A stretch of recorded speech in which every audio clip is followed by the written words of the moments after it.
ஆனால் உங்களுக்கு கூட இருக்கிறவங்க எப்போவுமே ஜாலியாக இருக்கிறதுக்கு விரும்புகிறாங்க அப்படின்னா அவங்க நல்லதை அதாவது ஜாலியாக இருக்க விரும்புவாங்க. ஆனால் நல்ல விஷயங்களை அவங்களுக்கு எப்போவுமே சொல்லிக்கிட்டு இருக்கணும்னு அவசியம் இல்லை. எப்போவுமே ஒரு டீச்சராக இருக்காதீங்க. சிம்பிளாக சொல்லணும்னா நீங்கள் மற்றவங்களுக்கு ஃப்ரெண்டாக இருங்க, டீச்சராக இருக்காதீங்க. அந்த மீனராசிக்காரங்க எப்போவுமே டீச்சராகவே இருப்பாங்க. அதுதான் அவங்களுக்கு ஒரு மிகப்பெரிய மைனஸு. இதை மாற்றிட்டிங்கனாலே சக்ஸஸ் ஆயிரும். பெண்களை பொறுத்த வரைக்கும் நிறைய மாற்றங்கள் இருக்குது. ஒரு சிலருக்குலாம் புத்திர பாக்கியம் இருக்கும். அதே மாதிரி கல்யாணம் சம்மந்தப்பட்ட விஷயங்கள்லாம் பாக்கியமாக மாறும். இவ்வளோ நாள் திருமணத்தில் ஏதாவது பிரச்சனைகளாக இருந்தால் அதெல்லாம் மாறி திருமணம் கைகூடும். ஒரு சிலருக்கு திடீர் திருமணமாகும். காதல் ரீதியாக இருக்கக்கூடிய பிரச்சனைகள்லாம் சால்வ் ஆகி காதலர்களிடையே ஒற்றுமைகள் இருக்கும். கணவன் மனைவி இடையே ஒற்றுமை இருக்கும்.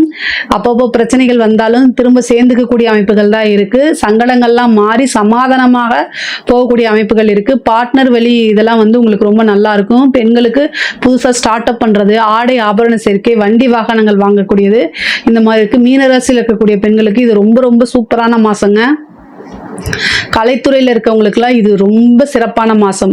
பேரு புகழ் இதுதான் கலைஞருக்கு ரொம்ப முக்கியம். அந்த மாதிரி உங்களுக்கு இந்த மாதம் பேர் புகழ் கிடைக்கும், காசு பணம் கிடைக்கும், நிறைய புது புது வாய்ப்புகள் கிடைக்கும். கரெக்டாக யூஸ் பண்ணிக்கோங்க. உங்களுக்குன்னு ஒரு தனி இடம், தனித்துவமான ஒரு இடம் அப்படிங்கிறது இந்த மாதம் உங்களுக்கு கிடைக்கும்.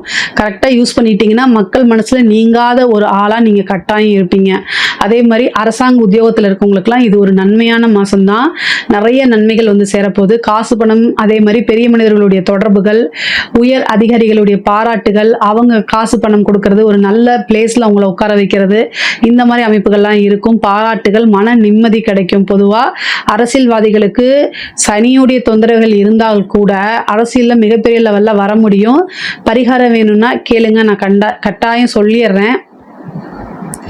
மீனராசியில் இருக்கக்கூடிய அரசியல்வாதிகளுக்கு சனி 7.5 சனியுடைய பாதிப்புகள் இருந்தாலும் கூட 9ஆம் இடம் பலமாக இருக்கனால ஒரு சில தடைகளுக்கு அப்புறம் உங்களுக்கு நிறைய வாய்ப்புகள் வரும். அரசியல்வாதிகள் முன்னேறணும் அப்படின்னா நிறைய தாந்திரிக பரிகாரங்கள் இருக்கு. மீனராசியில் இருக்கீங்க அப்படின்னா கமெண்ட்ஸ்ல கேளுங்க. அரசியல்வாதிகளுக்கு நான் தனியாக பரிகாரங்கள் சொல்றேன். மிகப்பெரிய லெவல்ல உயர்வுகள் இருக்கு.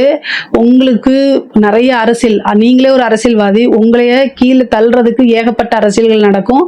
அதெல்லாம் தாண்டி தான் வரணும். இந்த 7.5 சனிக்கு நான் நல்ல பரிகாரங்கள்லாம் உங்களுக்கு சொல்றேன், வேணும்னா கேளுங்க. மீன ராசிக்கு பொதுவாகவே நல்ல வளர்ச்சி மிகுந்த மாதமாக தான் இந்த மாதம் இருக்கு.